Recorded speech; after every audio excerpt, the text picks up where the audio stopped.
नमस्कार। दूसरे स्टोरी के साथ आपके सामने हाजिर हूँ। आज मैंने आपको एक स्टोरी सुनाई आपको कि हमारे कंट्री में एंटरप्रेन्योरशिप कम क्यों है इतना, जबकि हमारे लोग जब बाहर जाते हैं तो वो इतने महत्वपूर्ण स्थानों पर पहुँच जाते हैं, और जब वहीं के लोग, हमारे ही देश के लोग जब भारत में रहते हैं तो हम एंटरप्रेन्योरशिप हमारे में कमी क्यों हो जाती है। उसका मेन कारण है हमारा बचपन। हमारे बचपन में हमको हमेशा सिखाया गया कि सक्सेस ही एक संभव है होना, सक्सेस के पीछे भागो। अगर किसी चीज़ में सक्सेस नहीं मिला तो इसका मतलब है आप कमज़ोर हैं, आपका जीवन ही बेकार है। अब नतीजा क्या होता है, एक बच्चा छोटी उम्र से हमेशा इसी में लगा रहता है कि मैं सक्सेसफुल हो जाऊं, मैं फर्स्ट हो जाऊं, मैं सेकंड हो जाऊं। क्या हर बच्चा अपने क्लास में फर्स्ट और सेकंड हो सकता है?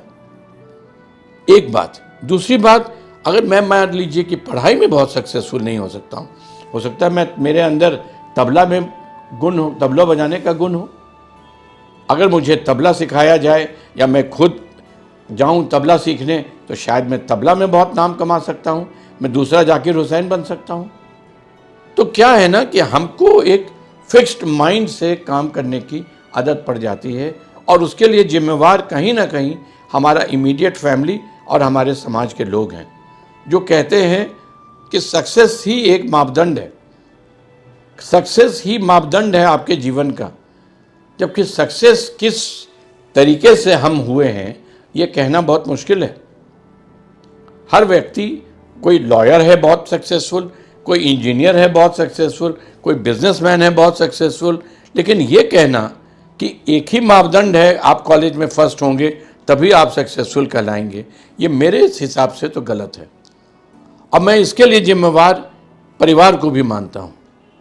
परिवार के लोग इस बात को बहुत बचपन से डालने लगते हैं, सक्सेस सक्सेस सक्सेस।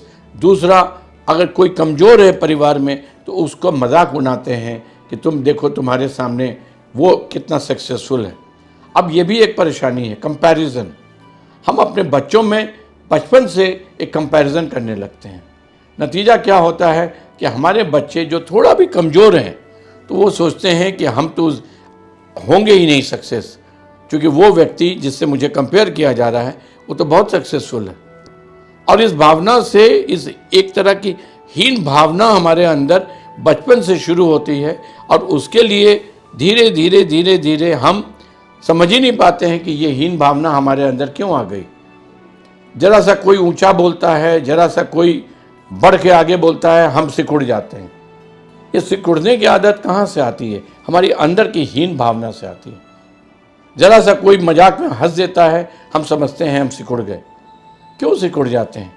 ठीक है, हमारी बात हमेशा सही नहीं होगी, हमारी बात हमेशा लोगों को समझ में नहीं आएगी, लेकिन इसके डर से सिकुड़ जाना या अपने अंदर में एक हीन भावना सोचने लगना कि मैं तो हूँ ही नहीं उस बराबरी का, मुझे लगता है कि इसके लिए पूरे समाज में एक मूवमेंट की तरह होना चाहिए। हर बच्चे को आगे बढ़ाना चाहिए, और हम सबको मिल के, मैं एक बार सेंट्रल स्कूल के चेयरमैन से मिलने गया था।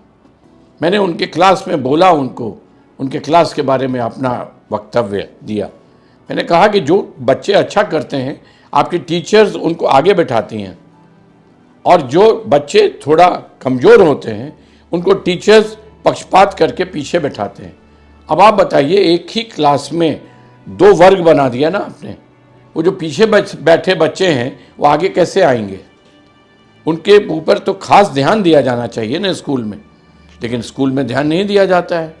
स्कूल में जो बच्चे अच्छा करते हैं उन्हीं को और प्रोत्साहित किया जाता है, और जो बच्चे कमज़ोर होते हैं उनको पीछे बिठा के, और मज़ेदार बात यह है कि टीचर उनसे प्रश्न भी नहीं पूछना चाहते हैं। टीचर प्रश्न भी पूछते हैं उन्हीं बच्चों से जिनको उन्होंने आगे बैठाया है और जो एज इट इज़ अच्छा कर रहे हैं। तो ये वर्गीकरण नहीं होना चाहिए। सबको, टीचर को बराबर का मौका देना चाहिए, और जिसमें थोड़ी कमजोरी है, ठीक है, 5 उंगलियां बराबर नहीं होती हैं, लेकिन अगर बराबर नहीं है तो क्या उनको पीछे छोड़ देंगे? टीचर का मतलब क्या हुआ? सबको एक नज़र से देखना। तो मैं आपसे अनुरोध करूंगा, कहीं भी आपके घर में 2-3 बच्चे हों, उनको आपस में कंपेयर करके एक को स्ट्रॉन्ग और दूसरे को वीक मत बनाइए।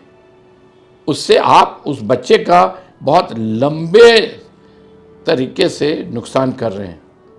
वो बच्चा और उसका परिवार, जो भविष्य में उसका जो परिवार होगा, चाहे वो लड़की हो या लड़का हो, आज नहीं कल उसका अपना परिवार तो होगा। वो पूरा परिवार एक हीन भावना से ग्रसित होकर आगे बढ़ेगा।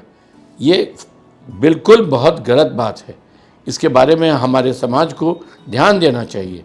कुछ लोग कमज़ोर होते हैं तो उनको प्रोत्साहन देना चाहिए, उनको ऊपर उठाना चाहिए।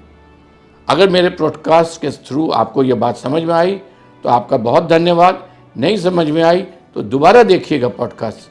आपको मेरा इशारा मिल जाएगा कि समाज में हर तरह के लोग हैं और सबको प्रोत्साहन देना चाहिए। अपने घर के बच्चों को, अपने आसपास के बच्चों को, सबको प्रोत्साहित करना ही बड़े लोगों का फ़र्ज़ होना चाहिए।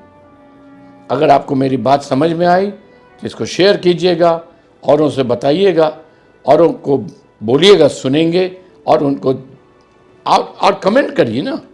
अगर आपको लगे इसमें आपको अपना कमेंट भेजना है, आप कमेंट करिए ना, बताइए ना कि नहीं, आपकी जिम्मेदारी नहीं है। ठीक है, नहीं आपकी जिम्मेदारी, मत लीजिए इस जिम्मेदारी को। बाकी आपका बहुत धन्यवाद, आपने बहुत प्यार से मेरी बातें सुनी। बहुत बहुत धन्यवाद।